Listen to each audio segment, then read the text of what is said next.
1. New brew, old crew. Edith Mallory had never been fond of fads, especially ones that involved matcha or foam art. At 74, she was perfectly content with her plain black coffee, a slice of raisin toast, and a crossword puzzle. But the day she walked past the old bakery turned espresso lounge, she saw something that stopped her in her orthopedic shoes. A sign. The Memory Cafe, now open. For people with stories worth repeating. She squinted through the glass window and saw a chalkboard menu offering things like Brain Brew, Nostalgia Latte, and Flashback Fridays. Intrigued, Edith stepped inside and smelled something she hadn't expected. Home. The warm scent of cinnamon, polished wood, and a hint of mystery. Behind the counter stood a barista with silver hair in a ponytail and an infectious grin. "First time?" she asked. "I'm not here for anything sprinkled," Edith replied. "Just a cup of coffee and a quiet table." The barista smiled. "You'll fit right in. Blank. Underscore. Blank. 2. Old friends. Odd meetings." What Edith didn't know was that this wasn't an ordinary cafe. Every Wednesday at 10 a.m., a peculiar group gathered around the back table, older adults from the nearby community who called themselves the Memory Cafe Club. They didn't just drink coffee. They told stories. Big, little, real, and imagined. Each week had a theme: first kisses, weird neighbors, cooking disasters, the time I got arrested, but was innocent. That morning, the theme was Great Escapes. Edith was halfway through her coffee when she overheard a white-haired man in suspenders whisper, "And then I jumped the fence with a turkey under each arm." He was speaking to 4 other seniors, all leaning in as if hearing a state secret. "You're kidding, Hank," said a woman in a sparkly purple shawl. "2 turkeys? Stole them right off the mayor's lawn. Thanksgiving 1968. Long story." Edith blinked. She had stories too. Ones no one ever asked to hear. Before she knew it, she stood up and walked to the table. "Is this the storytelling club?" she asked, hands slightly trembling. The woman in the shawl patted the empty chair beside her. "Sit down, sweetheart. We've been waiting for you. Blank. Underscore. Blank.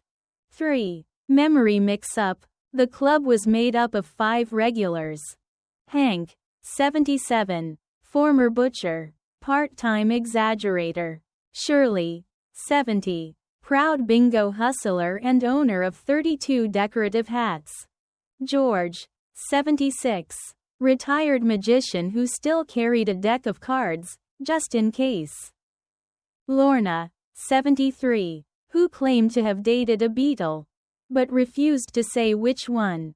And now, Edith, who once chased a raccoon out of her kitchen with a ladle and hadn't told anyone until today.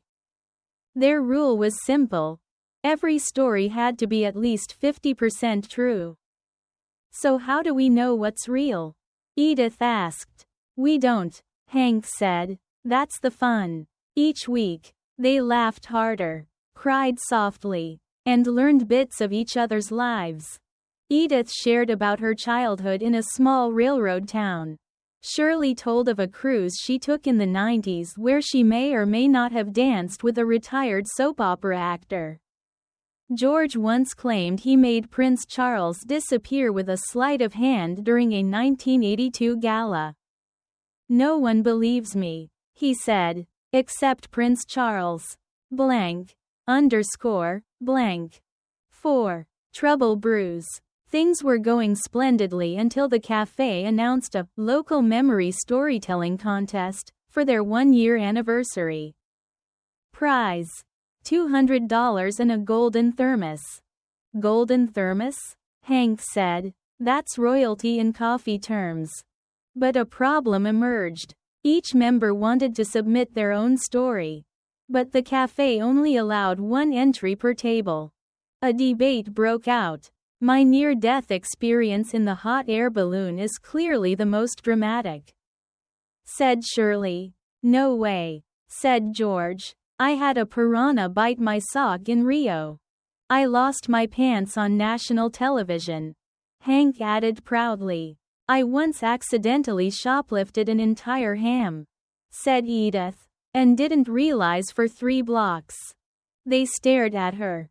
You might win, Lorna said. Blank. Blank. 5. The rehearsal disaster. They agreed to rehearse each story and vote. George went first, but forgot halfway through whether the river was in Brazil or Ohio. Shirley got distracted describing the cruise buffet in excruciating detail. Lorna said, Beetle, 14 times but never clarified which one. And Hank's turkey story ended with him being chased by a marching band, which no one could verify. Edith read her ham story from index cards. Halfway through, the group was crying with laughter. And then, she read, I got on the bus, with the ham, and told the driver it was emotional support meat. Shirley fell off her chair. George clapped until his hands hurt. They had a winner. Blank. Blank. 6. The big day. The cafe was packed. There were students, grandparents, families, and a guy who kept yelling, tell it again, after every story. When Edith took the stage, she paused. The lights were warm. The microphone buzzed. She looked at her friends, who were mouthing, ham, ham, ham, like proud weird cheerleaders. Edith smiled. And she told her story. She talked about distraction, dignity, and the honest mistake of walking 3 blocks with a glazed ham tucked under her arm like a baby. The audience roared. She ended with, I returned it, of course, but not before naming it Harold. The laughter was thunderous. Blank. Blank. 7. Legacy in a cup. Edith won. She took home the golden thermos, which now sits on her shelf next to a ceramic chicken and a picture of her and her late husband. But more importantly, she took home something else. A community. The Memory Cafe Club continued. And grew. They added more chairs, more stories, even themed costumes. George came as a kangaroo during unlikely encounters. Edith never missed a meeting. She even started writing her stories down in a red notebook she called My Laugh Lines. Because memory, she realized, was more than just remembering. It was sharing, laughing, embarrassing yourself with love. Blank. Blank.